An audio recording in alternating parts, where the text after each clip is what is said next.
Don't be afraid of video. You will be surprised about the power that it can bring, the efficiencies that it will give you, and the time that you'll get back if you make it an integral part of your tools. Good morning, good evening, good afternoon, wherever you are and wherever you're watching from. My name is Matt Pierce, host of the Visual Lounge, and today we are going to be talking with Christopher King. Chris or Christopher? Chris is fine. Chris, perfect. And we're going to be talking about something. We're going to try something new on the show. We're going to be talking about, tell me about your job and the problems that you have. We need a better title. It's already too long. But tell me about your job, and let's see how visuals and video apply to what you do. So, Chris, thank you for being here. Tell us a little bit about yourself. Thanks, Matt. So I am Chris King. I've been in the business for a long time, since the late 20th century. So I've done a little bit of everything, but I find myself these days doing a lot of project management. So I got a PMP certification some years ago, and it was probably the best career move I ever made, because I've never met an instructional designer that can actually meet a deadline. I'd love them, those creative types. But so I found my niche, really, is what it was. So I can speak instructional design, I can speak design and development, but I also have that heads up kind of, here's the schedule, we got to stick to this. Communicate. So that's really where I spend a lot of my time these days, working on some projects for different clients. So I'm going to ask I want to ask a little bit about project management and you. Did you find, even before you're a project manager, are you kind of the analytical, really break things down? Were you the party planner that you yes, I have to have everything in all the boxes in the right place? Check. So party planner, yes. OCD, no. Okay. So I am a gist kind of guy, not a details kind of guy, which is very interesting because, like, as a project manager, you have to have the gist down. You can always get a partner who is the details person. So I find that my best pairings has been, or the best contracts that I've been on, or projects that I've worked on, have been where I've been paired with somebody who is detail oriented. So having a team to work with actually helps, as always, to fill out the weak spots, and knowing your weak spots. So now I will say that under pressure, I get into the details. So when push comes to shove, I do get down into those details. And so I find when we're starting up a project, the pressure is on to get everything up moving, to make sure we have the schedule straight, make sure we know where we're going. So that's where I really do focus in on the details. But as the work starts, and in PMP land, we call it monitoring the work, moving from starting to monitoring, now I can just kind of relax and just let the flow go. And it's all about communication. I mean, 80% of a project manager's job is communicating.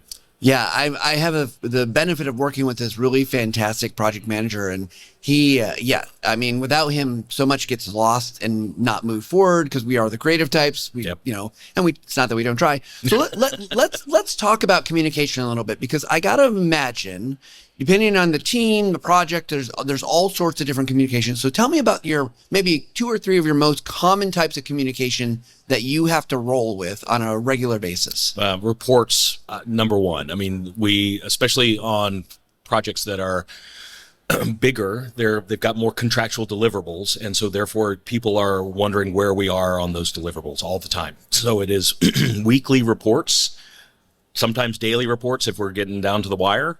And so reports, number one. 2, status from the team. So that's a lot of listening, not so much talking, but you need to actually be able to hear what everybody's saying, hear where the stress points are, find out where the blockers are, and do your best to remove those. So it would be reporting and listening to the team, and then being able to articulate the vision, whether it's to the stakeholders, whether it's to the team, whether it's to your boss, whether it's to your, whoever. You need to be able to articulate the vision of the project so that you have a really good understanding, or you're able to communicate that understanding of where we're headed, because that's ultimately the best part, because no plan survives contact with reality. Yeah. And so, being able to pivot and roll with the punches, that's what project management is. So in that communication, what do you find is the typical format? Are you meeting with your team a lot? Are you doing email statuses? I'm assuming there's project management boards, whether Trello, Asana, whatever tool that is of the choice. Yeah. Tell me a little bit more. What does that communication actually break down into? Yeah. So like, for instance, the big project I'm on right now, we use a tool called ClickUp as our task management tool. And so ClickUp allows us to just assign tasks to people. So it takes some of the question about what am I working on this week, that takes it off the table and just say, hey, go to ClickUp. And then we use a lot of Excel and a lot of PowerPoint. I mean, there's nothing fancy about this. And I think Excel is probably the most challenging, just because it can get really complex. Yeah. So when let's say you're working with a team member and you've got to communicate something, what format does that take? Do you use, like, are you a lot of email, Teams, Slack, like day to day? Where's that regular conversation happening? The regular conversation on this team, on this particular project, is Slack. But any of that asynchronous kind of chat.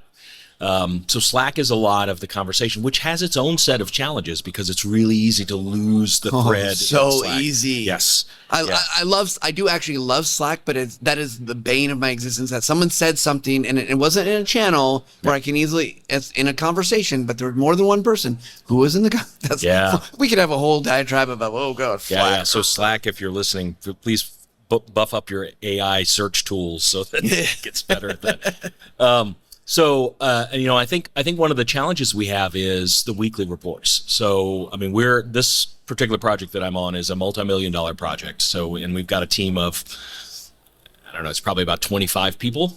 So, keeping everything in mind is part of the challenge at my level. And so for instance, my details guy, the project manager, I'm acting as program manager, and the project manager is really a details guy. He's down in the weeds all the time, and it's great. And one of the ways we keep in touch is a weekly report on, what are the financials, what's the progress we're making, how many hours did we spend, how many are left, those kinds of things. And what's interesting, I think, for your perspective, is we've started doing a video of him walking through the spreadsheet each week.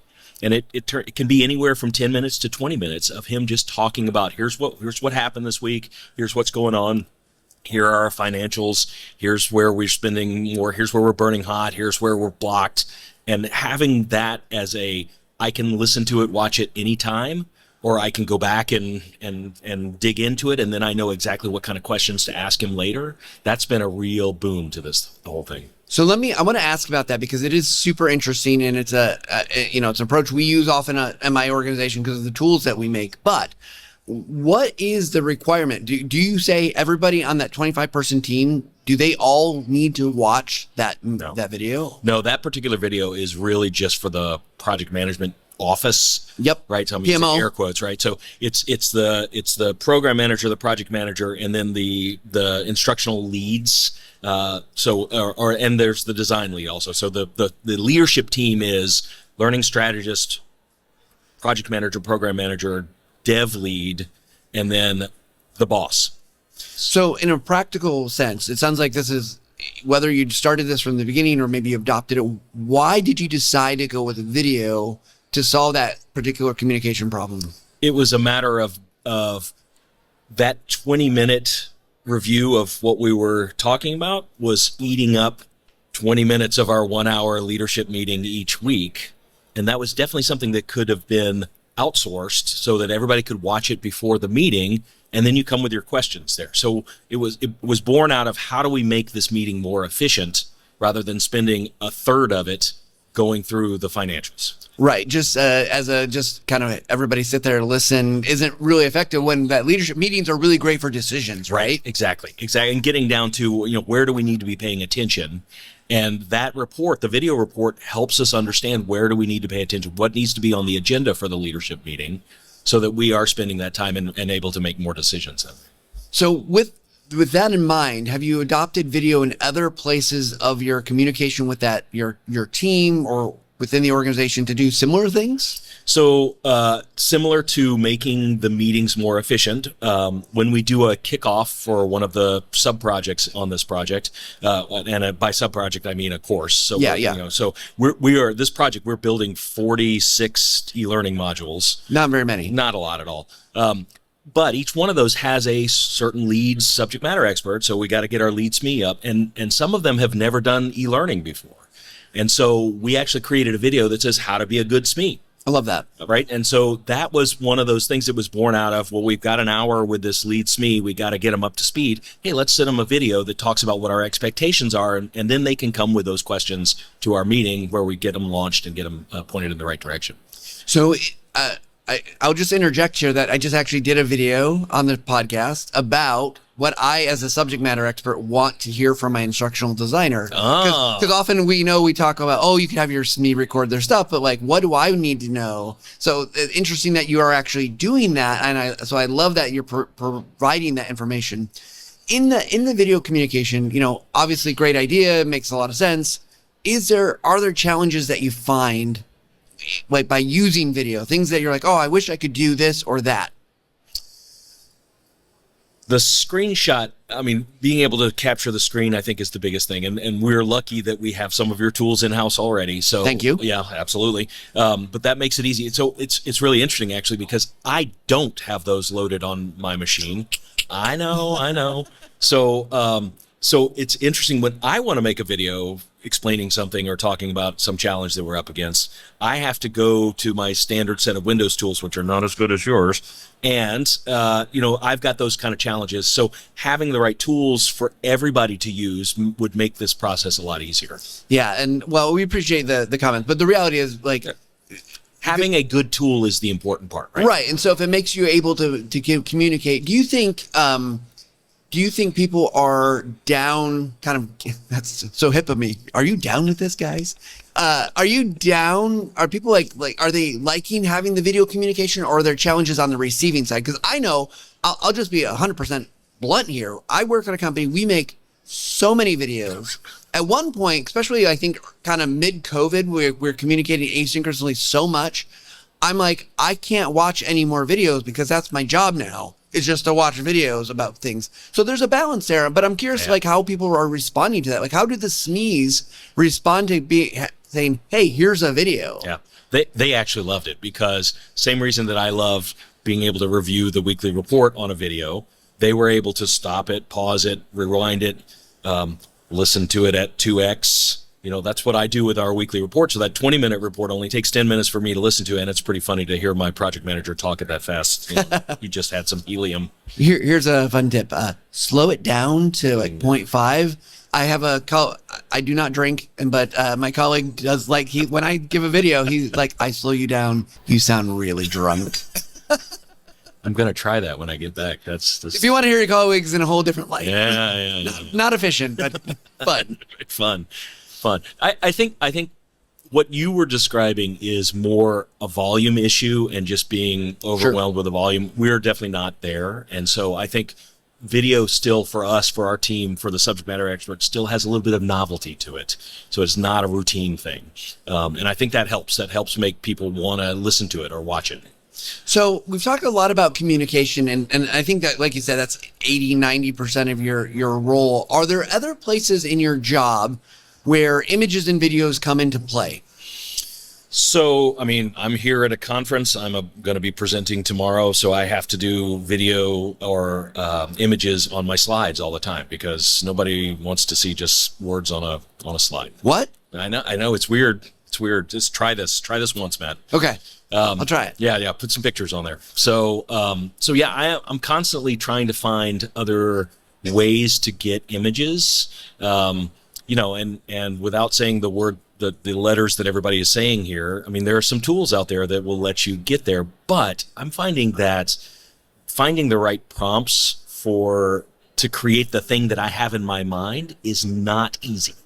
And so it takes a lot of iterating to get there. And I'm starting to wonder if, I finally get to where I want, but was that actually more efficient than just going to the, to the library of images and we're browsing through the image library? So for you, are there criteria in your images that you gravitate towards? So for a long time, I know I was looking for very real kind of photos, and then I would do this whole masking thing and now I've kind of gravitated to maybe not so big, full cinematic pictures and smaller kind of sub things. But so is there something that you are trying to do in your style, and does that change over time? I think my style is more icons, and it's less big pictures like the cinematic pictures that you're talking about. For me, it's icons. It's arrows, it's paths, it's helping people kind of connect the dots with the thoughts on the slide. And so for me, it's more about, how can I get something that doesn't look like it's wingdings? What? Why not? Yeah. What's What's the inventor of wingdings would like to have a word with you, Chris. He's standing off stage right now. No, I mean, I think that makes sense, especially if you're talking process and, project management and those kind of flow. I'm guessing you're dealing with a lot of flow in what you're talking. Yeah. What I present on generally is about process improvement. It's about performance support. It's about workflow learning. It's about like the presentation I'm going to give here is about helping L&D managers dig deeper into the course request, so that you're not just saying yes to the course, because training doesn't fix everything. I know this is going to be a shocking thing to your audience. No, I don't think so. I think most people know it doesn't fix everything. It doesn't. But when we say yes, when somebody comes and says, I need a course, we're just helping people think that L&D doesn't do a good job, because we're telling them we're going to give you a course, even though we know it's not going to fix the problem. So for those kind of slides, this is all process. It's all, here's the flow of the conversation that you need to have. So it's not a lot of big pictures or cinematic images or waterfalls or rainbows or whatever. What's wrong with rainbow? Nothing. Okay, Chris, I want to ask you. So you obviously got some great workflows. You've got some great use cases for video and images. If you could add in to whether it's you or your colleagues doing something else that used images or videos, is there something you would want to do or want them to do to make your guys' work more effective, more efficient, or maybe just a little easier? So I think the area where we're really kind of experimenting with video right now is a practice module that we're building for our client that is going to be, it's basically a chatbot practice. So there's AI behind, ask a question, the AI asks a question, you respond to it, and then the AI gives you feedback on how your response was. For that, we have video. We have video of someone, like you knock on the door opens, somebody's there, they say the script. And right now it's AI generated video. What would be really interesting to me is if we could procedurally produce that AI video so that it is actually responding to the response, and therefore changing the emotion, changing the facial expressions, changing those kinds of things.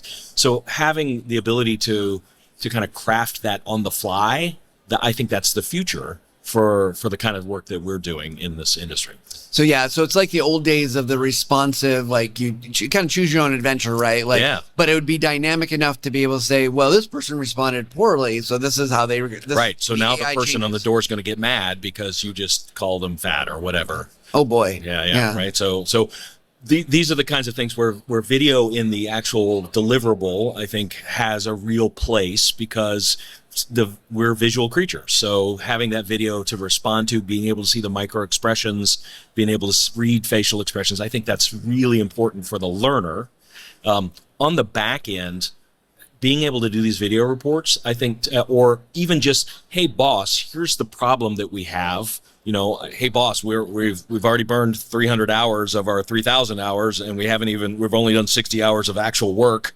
So where are we going to put these extra hours so that we don't burn up, right? So that kind of explanation, here's what's going on, here's my recommendation, and being able to just produce that and send it off to the boss like an email will make things a lot easier for everybody to kind of get on the right page and be able to make those decisions.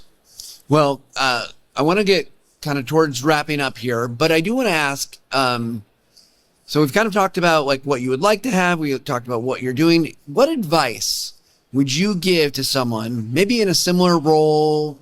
Maybe they're hesitant, maybe their organization's a little shy, or they're like, we don't know about video. People, because the reality is, even though you can watch at 2x speed, it's still time. There's still commitment there. So someone's got to make that video. That's time, right? So what advice would you give to others about using images and video in the type of work that you do? So from a project management perspective, Matt, I think that it's it's the Nike approach. You got to just try it once. So just do it and see what happens. It doesn't have to be perfect. You can do it all in one take and all the ums and ahs. It's okay. It's even okay if you lose the bubble in the middle of explaining people to that. It makes it kind of human. It makes it a little easier to watch, and it certainly grabs attention if people's attention are wandering if you lose the bubble in it. So I would just say try it. If you are a little hesitant about it, just put it out there and see what happens. And I think you'll be surprised about how people respond to it.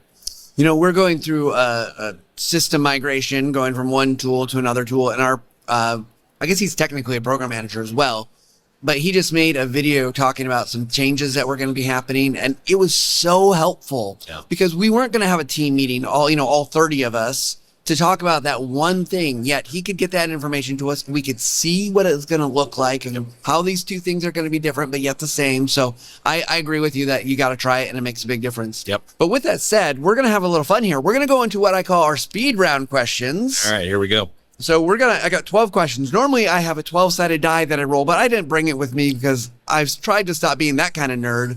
I have in the past, but where's Rachel Arpin when we need her? She would have one for sure. So I'm going to let you pick randomly between, let's start with one question first. So between 1 and 12, pick a question. 11. Number 11. Okay, this is perfect on topic. If you had to pick an image that represents you, what would it be? Gosh. It would be a backpacker. A backpacker? Yeah. Why? Carrying heavy loads all the time, Matt. What can I say? No, I love being outside. I've been backpacking a lot, and so it is a happy place for me. So, favorite backpacking trail place to go?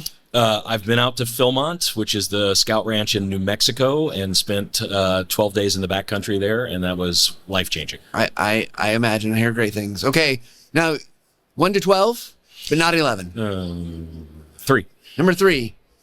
What piece of advice do you wish you could give your younger self? So picture younger Chris. What do you need to tell him?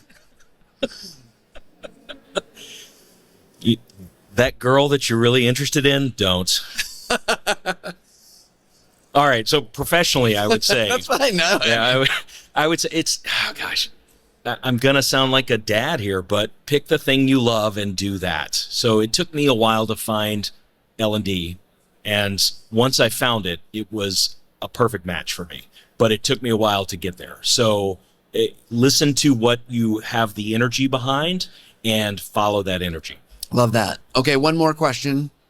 One more number. Lucky 7. Lucky number 7. Oh, what's a hobby or interest you've always wanted to pursue but haven't had the chance to yet? Obviously not backpacking. Blacksmithing. Really? Yeah. What would you make? If you could blacksmith something, what would you make? Wrought iron fences that are really fancy. Oh, like the curve and they're pouring into sand. Yeah, that would be super cool. Yeah. And I don't know that it would save you time or money. It would not. But it would be cool. That's right. This would be just doing the thing. Well, Chris, I super appreciate you coming on the show, talking with me and going through the chaos that is a live event. We're so glad that people are here and at Training Magazine, allowing us to do all this on an awesome podcasting stage. So if people are interested in learning more about what you do, maybe connecting with you, obviously you got some great sessions going on. Where can they find you? The easiest place is LinkedIn. So look me up, Christopher King. I'm in Arlington, Virginia. So that's probably there's a lot of Chris Kings out there. Matter of fact, I went to high school with Chris King. It drove the pharmacist in town crazy because his middle initial was different than mine. That was the only way he could tell us apart. Never mind. So Christopher King is out there. That's why I use the full Christopher King. And just look me up on LinkedIn. Okay. And I'm sure if they want some advice on program manager for L&D, they can connect with you and get some great information. Yep. Well, one way we like to end the show, like every single time, is we ask people, Chris King, we don't say that to everybody, but we say it for you. Chris King, what is your final take? My final take is, don't be afraid of video. You will be surprised about the power that it can bring, the efficiencies that it will give you, and the time that you'll get back if you make it an integral part of your tools. Fantastic. Well, thank you, Chris. Thank you, Matt. All right, for everybody that's listening either on the podcast or watching the video, we've been at Training Magazine. It's a great conference, and they've given us a great space to be here on a podcasting stage. So I want to thank Chris King, Jeff Weaver for helping put this all together. And I just want to say, whatever you're doing out there, you heard Chris talk about doing this thing about just try it, right? See what video can do for you. You'll be surprised at the many varied uses that you can find for video, including the status update, team communication. I mean, even just showing somebody that something's going wrong in a system or tool can be amazing. There are so many uses for video. I want to encourage you to continue to find those, explore those. And if you've got one that you've done or want to talk about, let me know. I'd love to hear it. You can email me at thevisuallounge@techsmith.com. We'd love to hear from you guys. Leave comments and questions and things in the comments below. And with that said, we hope you take a little time to level up every single day. Thanks, everybody.